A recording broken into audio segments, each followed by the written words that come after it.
Lakshmi ceramics நம்ம shop அனைத்திலும் top. All top brands எல்லாம் ஒரே இடத்துல. Lakshmi ceramics, India's largest retailer. இனிமே கண்ணை மூடிட்டு கடலை எண்ணெய் வாங்கலாம். ஏன்னா மந்த்ரா கடலை எண்ணெய் இதயத்தின் தயாரிப்பு. வறுக்க பொரிக்க ஏன் எல்லா சமையலுக்கும் மந்த்ரா தான். மந்த்ரா கடலை எண்ணெய், அபார ருசி, ஆரோக்கியமான உடல் நலம். தமிழக சட்டசபை தேர்தலில் 2016 போட்டியிட்டது போல் 41 தொகுதிகளும் ஆட்சியில் பங்கும் தர வேண்டும் என காங்கிரஸ் பிடிவாதமாக இருந்ததால் திமுக காங்கிரஸ் கூட்டணியில் இழுபறி நீடித்தது.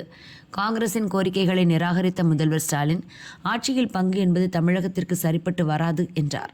அது மட்டுமல்லாது, தமிழகத்தில் காங்கிரசுக்கு எந்த கட்டமைப்பும் இல்லை, எனவே அக்கட்சிக்கு அதிக தொகுதிகளை ஒதுக்கினால் அதிமுக கூட்டணியின் வெற்றிக்கு வழிவகுத்துவிடும் எனவும் திமுகவினர் பேசி வந்தனர். இதனால் கோபமடைந்த காங்கிரஸ் முன்னாள் தலைவர் ராகுல் வரும் சட்டசபை தேர்தலில் தாவேகாவுடன் கூட்டணி அமைக்க முடிவு செய்தார். கடந்த 22 ஆண்டுகளாக திமுக கூட்டணியில் இருப்பதால் காங்கிரசுக்கு எந்த பலனும் இல்லை.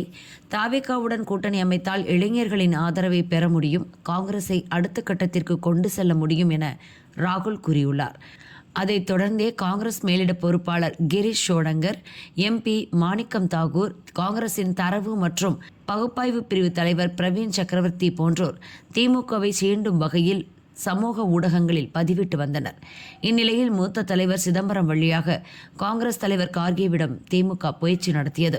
பின்னர் ராகுலிடம் பேசிய கார்கே, வரும் தேர்தலில் தாவேகா தன் ஓட்டு வங்கியை நிரூபிக்கட்டும், அதன் பின் அடுத்து வரும் தேர்தல்களில் அக்கட்சியுடன் கூட்டணி வைப்பது குறித்து யோசிக்கலாம். தேர்தலுக்கு சில நாட்களுக்கு முன் 22 கால கூட்டணியை முறிப்பது காங்கிரஸ் மீதான நம்பகத்தன்மையை குறைத்துவிடும். பார்லிமென்ட்டில் மோடி அரசை எதிர்கொள்ள திமுகவின் MPக்கள் பலமும் நமக்கு தேவை என கூறி சமாதானப்படுத்தியுள்ளார். அதைத் தொடர்ந்தே திமுக காங்கிரஸ் உடன்பாடு ஏற்பட்டுள்ளதாக காங்கிரஸ் நிர்வாகி ஒருவர் தெரிவித்தார்.